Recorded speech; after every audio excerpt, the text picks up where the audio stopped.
Hello, my name is Gretchen and welcome to Gretchen's Pet Project. In this episode, we're going to Walnut Grove to do a special event with Canine Crusaders.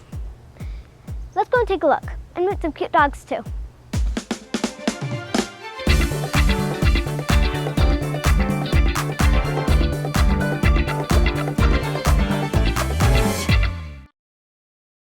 Canine Crusaders is currently an all-breed animal rescue.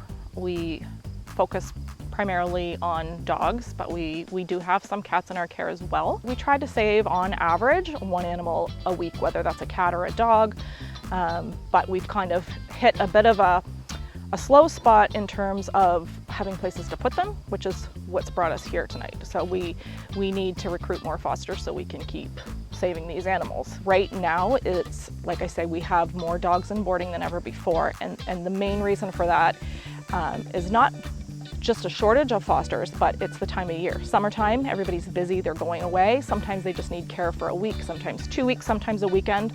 So that, again, is just fit in nicely. So we work very collaboratively with Anna and Walnut Grove to make sure that our dogs always have a safe place, that they're getting, care, and it's been a godsend for us, really. Actually, I met Jody. I delivered her pug to her. When I was working from Homeward Bound, her little pug Ivy, I transported her to her, and Jody hadn't been doing any rescue work at that time.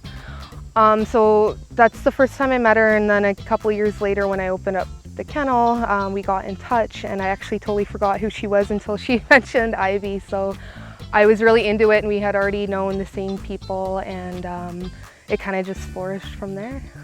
Well, one of the things that happens quite often with a foster-based organization is you lose fosters because they become adopters. So they take the dog with the intent of providing a temporary safe haven, but they fall in love and decide to adopt the dog. And one of the perks to being a foster for us is if you are an approved foster, you are an approved adopter. That means you get first right of refusal for the dog that's in your care. So you're not necessarily going to have the dog ripped away if you've decided this is the dog you want to keep forever. That's your choice. You have the final say on that. So we do lose fosters. So the turnaround is quite high. So we constantly need to be on the lookout for new suitable committed fosters. The biggest thing that I hear from people is, oh, I could never foster because I could never give that animal up. I hear that all the time. My answer to that is, would you rather go through that little bit of heartache, which yes it is, because it's sad to see them go, but they're going to an awesome home, or would you rather know that animal died because there was no one to take them in and foster them? You get to know that you've helped this animal go from whatever their situation was, and you're that bridge for them to their forever home. We as an organization, we don't select the dogs that go to each foster. We have a forum where we post, this dog needs rescue, this is what we know about this dog, who among our open fosters might be interested. We provide all the vetting, we provide the food, supplies, so if a crate is needed, that's our responsibility. We also have a trainer who will quite often go into the home and help with just some of the more common behaviors. And we have our behaviorist who's here today, who actually, if there's more significant behaviors that they're really struggling with, will go in and do a session to help. So professionally, what I do is I train and rehabilitate dogs. So I take in cases that most people can't take in, such as aggressive, abusive, fearful, timid dogs, fighting dogs, the typical case that nobody can take into their home. And my goal is to basically work on them, get them better, and then move forward and hope that they find a forever home. Today, Canine Crusaders is one of my main rescues that I work with on a daily basis. Taken many of their dogs on and helped them out. We've helped out many of their foster parents and people who have adopted dogs from them who have had issues and don't know how to do the transition and stuff. So everything starts off with your fosters or the humans, right? So if the humans are not on par with the dog, because every dog is different, it's not the same.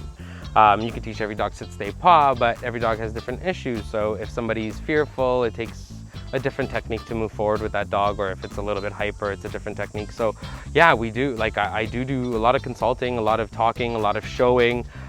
It's mainly just educating the actual fosters or the adoptees on how to continue helping this dog out with their problems, right? So I would say talk to one of our current fosters, find out from somebody who's doing it what the ins and outs are.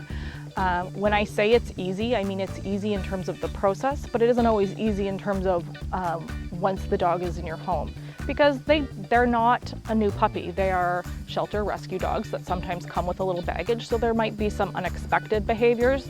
We always tell people there's that transition period to give it time, but your best source of support is truly from your fellow fosters who have been down that road before, and they can kind of walk you through, you know, what you can expect.